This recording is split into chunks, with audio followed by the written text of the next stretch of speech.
powerful prophetic time.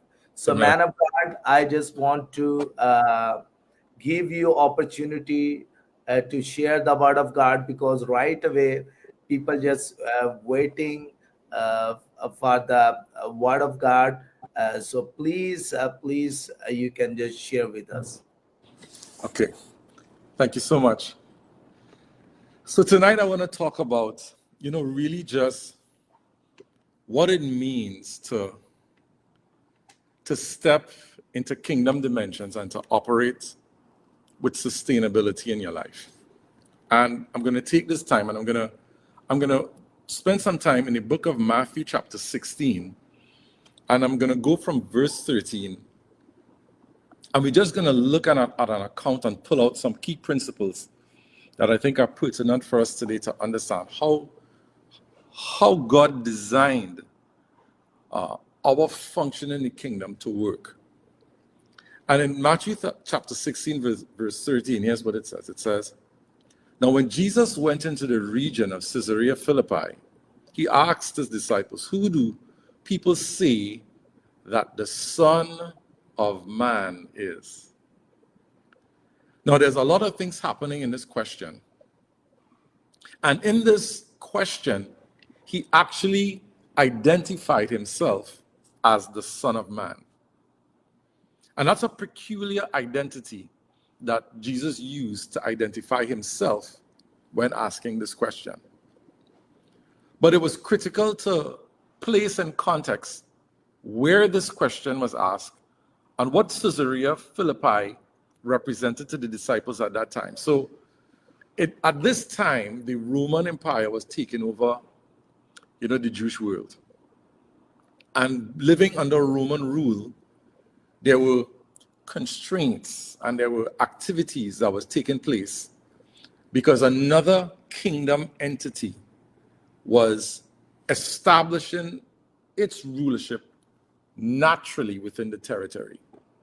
And Caesarea Philippi represented one of the strongholds. It represented a very key a location for Herod. And this guy, Philippi, he would have been the governor of the area. And he was in the midst of a building process. And that's why the name of the location was called Caesarea Philippi. So when he asked this question, it was in the midst of an environment where rampant building was taking place. And we understand that the background that Jesus was raised in was in a home of builders. His father was a carpenter, and he too was a carpenter. And that word carpenter is really a builder. There's so many aspects of building at that time that Jesus was well known. When he came on the scene, they said, "Aren't you the carpenter's son?" in one instance. And in another instance, they asked him, "Aren't you the carpenter?" So Jesus' identity at that time was known to the environment in his building capacity. And he asked this question, having set into his ministry season of his life. He had some traction and he had some impact. And when the early days, when he just started off, and he said, "Isn't this the carpenter's son?" After some time passed and he established his ministry, he began to ask this question, and he put it to his disciples, "Who do people say that the Son of Man is?" What's the nature of his reputation at this time? What is the track record that's connected to his name? What has God done with him? And what do people recognize about who he is? And in verse 14, it said, "And they answered, some say John the Baptist, and others say Elijah, and still others, Jeremiah, or just one of the prophets." And to the people at that time, they would have come through a history where the mighty acts and the mighty deeds were done by people who had a prophetic capacity on their lives. So there was a mass confusion, because even though Jesus demonstrated power out of his life, there was no unified understanding as to exactly who he was. So there was a bit of confusion. So some say John the Baptist, because at the time, John the Baptist carried the baton of influence in the context of the kingdom. So they identified who Jesus was with the current move in the environment at that time. Some of us, people may think that we represent the current move. We represent that which is being done right now. We represent the voice that everyone else has heard before. Others say he is Elijah, and Elijah, to that time, represented the prophet that called down fire from heaven. He was a prophet of tremendous power and tremendous impact. And in the book of Malachi, there was a prophetic word that said that he would come back. So they expected that the manifestation or the news that surrounded Jesus' life resembled something like Elijah. But then again, the accuracy of his identity was not Elijah, because Jesus was not Elijah that came back. And then still others had Jeremiah. So there were varying capacities that were perceived on the life of Jesus. And there was something about it to them was prophetic.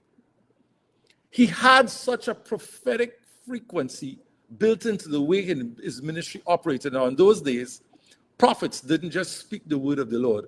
Prophets also demonstrated miracles. Prophets also represented God and the office of the voice of God at that time. But he said to them in verse 15 in Matthew 16, "But who do you say that I am?" So Jesus did an audit as to what the external environment said about him and knew about him. And the audit showed that his identity was not clear to his environment. And that was so by design. On many occasions, when Jesus confronted demons, he would tell them, "Be quiet," when they identified him in the context of his office. So this is a pivotal moment. He asks, "But who do you say that I am?" And in verse 16, Simon Peter replied, "You are the Christ." In other words, the Messiah, the anointed. You are the Son of the living God. You capture the very essence and the DNA of God the Father himself. You are not just a prophet. You are not just any voice. You do not just capture a grace for a season. You don't represent something from the past. You don't just represent the current voice that was captured in John the Baptist. You are the Son of the living God, and the presence of God, the living God, represents that which is God for all eternity, eternity past, eternity present, eternity future.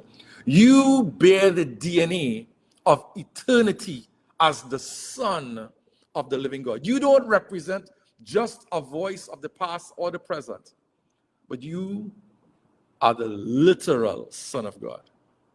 And Jesus answered him, and he said, "Blessed are you, Simon, son of Jonah, because flesh and blood, a mortal man, did not reveal this to you, but my Father who is in heaven." So right away,